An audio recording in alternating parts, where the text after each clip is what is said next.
being step 6 of the IDEANCE process to supersize and grow your business. Sharon Hornell here, and we are working on the IDEANCE process.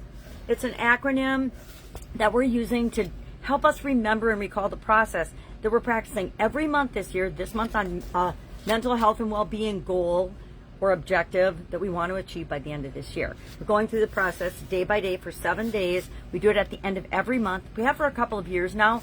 We've created our own process in January, and then for the next 9 months, we go through and apply that process once a month at the end of the month for a specific area and aspect of our life and the life framework. This month is mental health and well-being.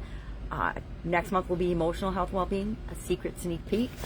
We've done a lot of the other categories, right?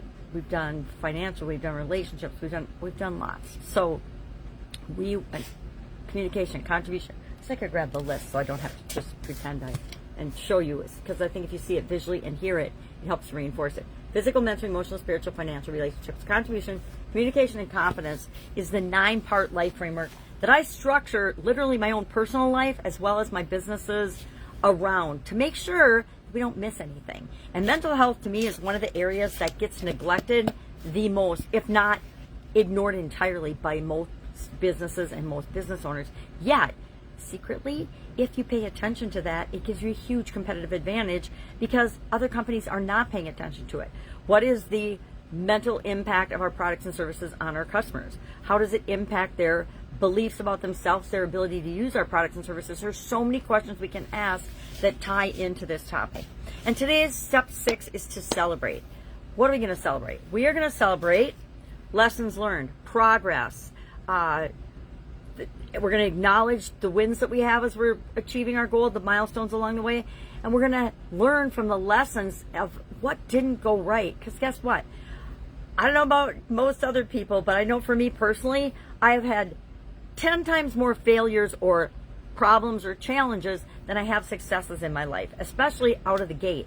The more we're doing something new, the more we're pressing the envelope of our comfort zone, the more things aren't going to work out for us the first time. And we have to be willing to be consistent and tenacious enough to keep going toward what it is that we want so that we can fill that gap between where we are with mental health and well-being in our company and where we want our organization to be. There are a lot, and I hate to admit this, but there are a lot of really messed up companies out there with respect to cultures, with respect to how they treat their customers, with respect to how they treat the people that are helping them to build their company. And I think that one of the ways we can address that is to be an example of how to be successful in the world. Set up companies that are models for others in terms of all of these areas and aspects of our life. Because until we look at the whole of our business and all the components and all the things that it takes and make sure that they're all aligned and cohesive, we're going to struggle and we're going to find bottlenecks that prevent us from growing at the pace we want to grow at. Or we will clear up those bottlenecks and we will grow exponentially and just surprise the daylights out of ourselves and everyone else. So today, think about how you're going to know you're making progress and how you're going to measure it. And then, we talked about that a little bit yesterday, decide how you'll celebrate, what you'll celebrate, etc. Maybe you just bring in sandwiches for everybody on the team that's helping you with this initiative. Maybe you have everybody get half a day off. Maybe you have everybody go for a walk or do something that makes them feel good. Maybe everybody gets a half an hour here or a half an hour there just for mental break time, right? Read a book, grab some mindfulness cards. I pulled out my mindfulness deck yesterday and my magnifying glass because it's the tiniest writing I've ever seen. And it's from Rohan Ganatilaik.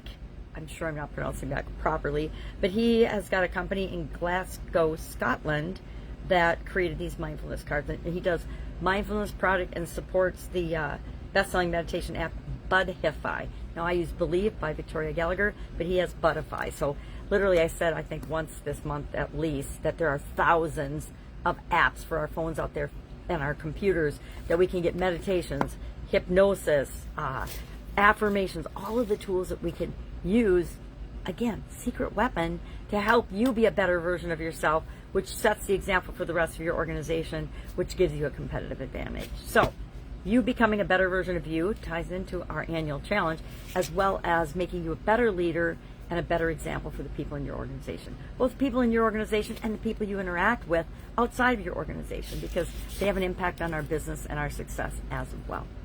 So, any questions about this? Any questions about how to celebrate or what celebration is? And guess what? It's your business. You get to decide how to celebrate. I would say if you're doing this as a team, let the team decide. How are we going to acknowledge our lessons learned, the stuff that doesn't work perfectly the first time, so that we don't make those same mistakes again? And how are we going to celebrate as we hit different milestones and acknowledge that we're making progress, etc., along the way toward achieving our mental health goal and objective this year? And then do another one next year, too. All right. That's all I've got today. If I can help you in any way, please ask. Otherwise, have an awesome day, and I will, of course, be with you tomorrow.